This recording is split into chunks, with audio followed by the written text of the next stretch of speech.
Hello, we are at Luke 16. So, I'll just read this. My son is going to leave for work soon, so if he interrupts, that's why I have to say goodbye to him when he goes. Anyway, Luke 16. The parable of the shrewd manager. Jesus told his disciples, there was a rich man whose manager was accused of wasting his possessions. So he called him in and asked him, what is this I hear about you? Give an account of your management, because you cannot be manager any longer.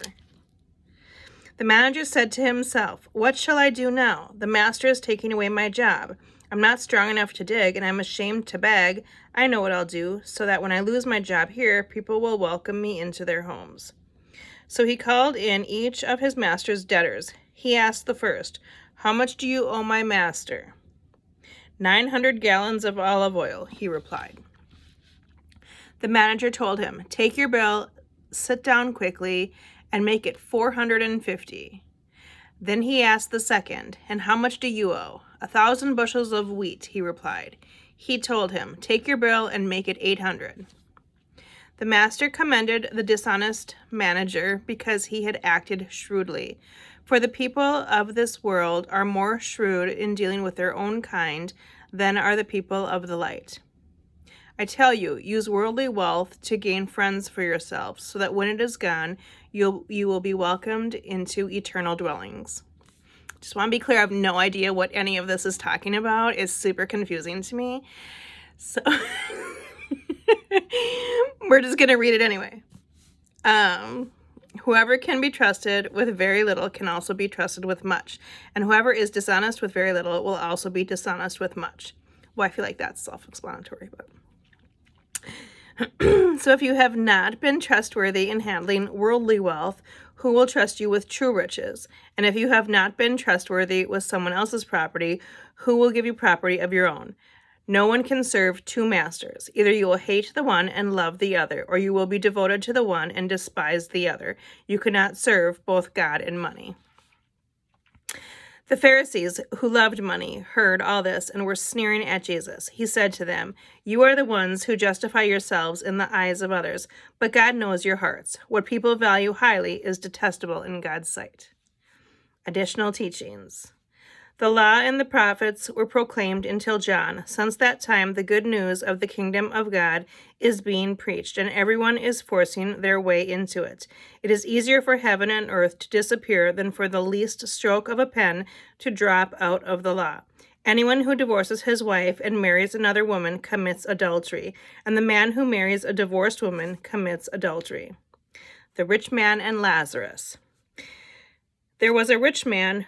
Let's talk about marriage really quick, since I am a divorced woman. This has always been my question about that. If, when I got married, I was young, and I was not a Christian, and my ex was not a Christian, and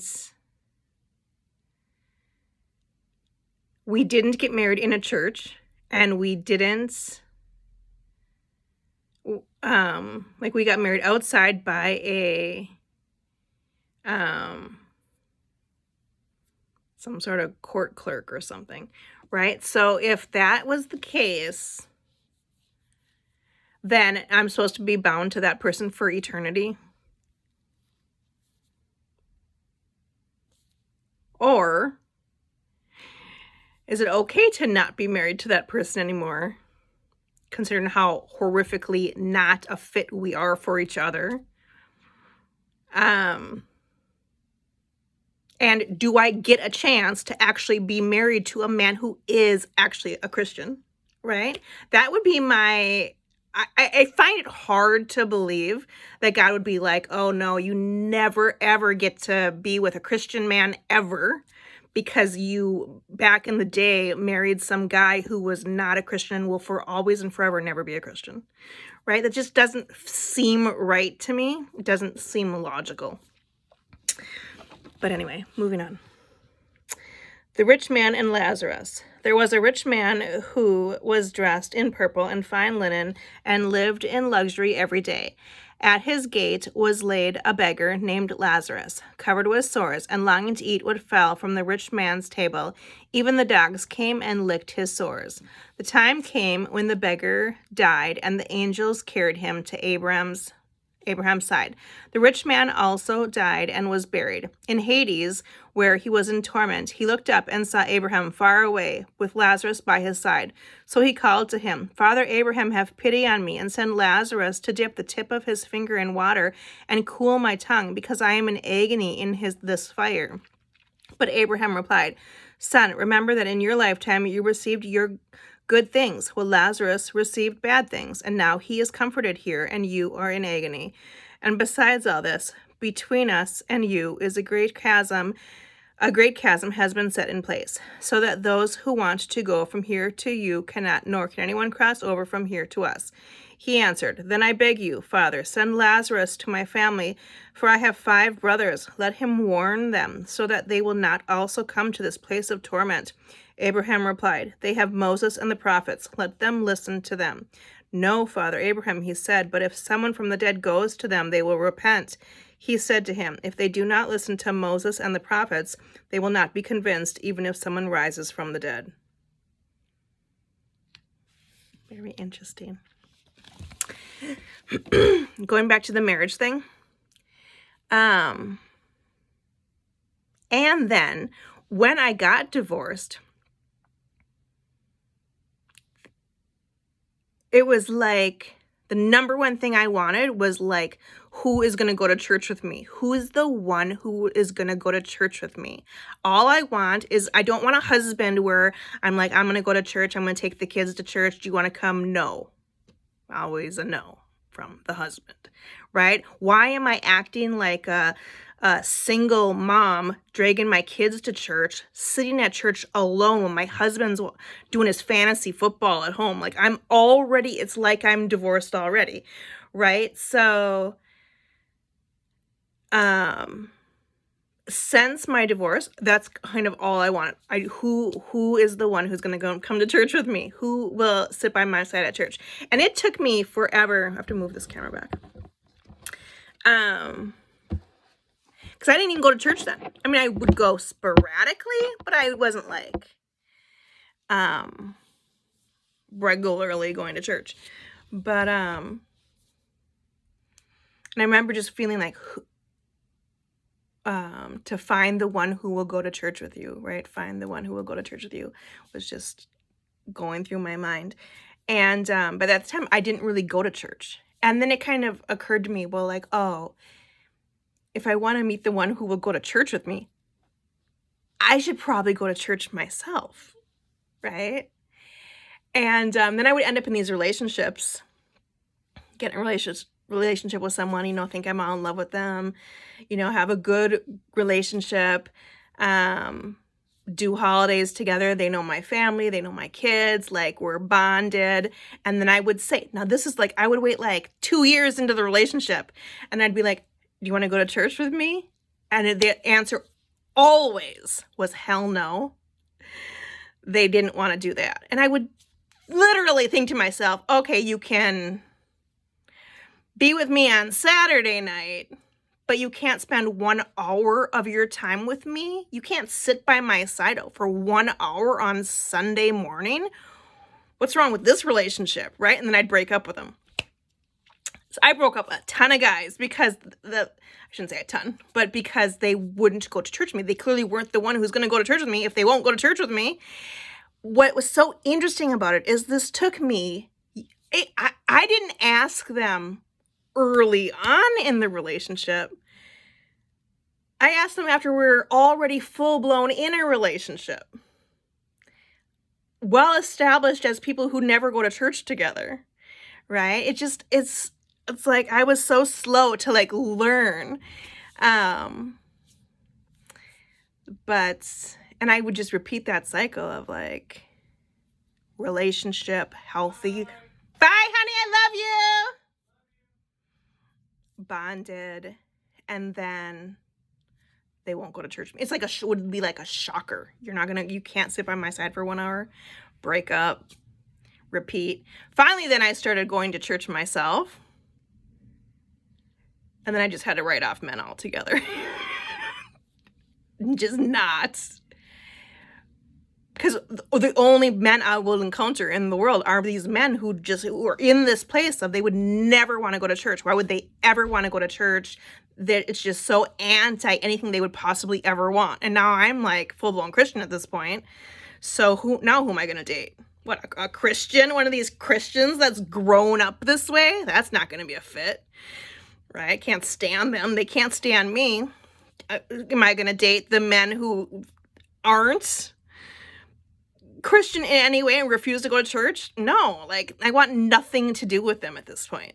So there's really nobody left unless there's somebody who lived 4 to 5 decades without being a Christian and then was reborn and became a Christian at that time and is still somehow farther along in the journey where they can actually lead me instead of me dragging them around and me leading them. Because I hate that. That's my number one issue with men is me being, that's how it was with my ex-husband. I'm the responsible one. I'm the parent. I'm the adult.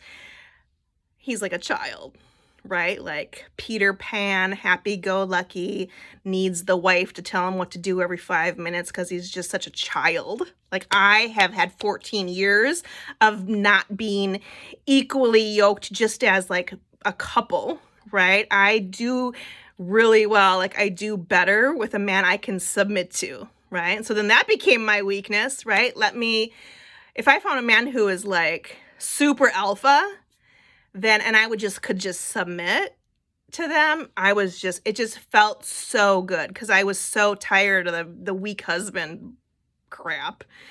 So then show me a man that's like, and it can be unhealthy too. Show me then a man that's slightly too abusive, slightly too aggressive, but definitely not passive, right? And then I'll just turn into a weak little girl, right? And fall madly in love. But that's not healthy either, So it's like, I feel like I deserve is a bad word, but deserve the chance to like be in a relationship with a man who's actually healthy and Christian and can lead me so I can submit and be happy and with a Christian man. Like, I don't think I should have to live like 1 million years on the earth either with the men who can't get themselves to church or completely single, right? And I'm not trying to date. I'm actively trying to not date. Currently, I'm actively being single. But still, I feel like, considering how easy it is for me to end up in a relationship, I feel like I'm going to end up in another relationship with a man who is Christian and hopefully just not who's been Christian their whole life. I really don't think I could tolerate that. But, and then what? Now the Bible's going to tell me that, oh, now we're committing adultery because you're trapped with your ex-husband till death. No, I don't believe that. Now, I could see it maybe if we were like Christian at the time, married in the church, etc. But even the Catholics, they annul those marriages because there's just not everybody, like, God doesn't want you living in hell with each other. God doesn't want you so unequally yoked that you're literally tortured day in, day out. So I have a hard time with that as a divorced woman, right? And then there's plenty of other Christians, they get remarried, constantly act like it's no big deal. But I don't know. So it's just interesting to me. But that is that. This is long enough rant. If we're at 15 minutes, the videos have to always be under 15 minutes because then they're just super long to upload. Hope you have an awesome day. We can read Luke 17 later.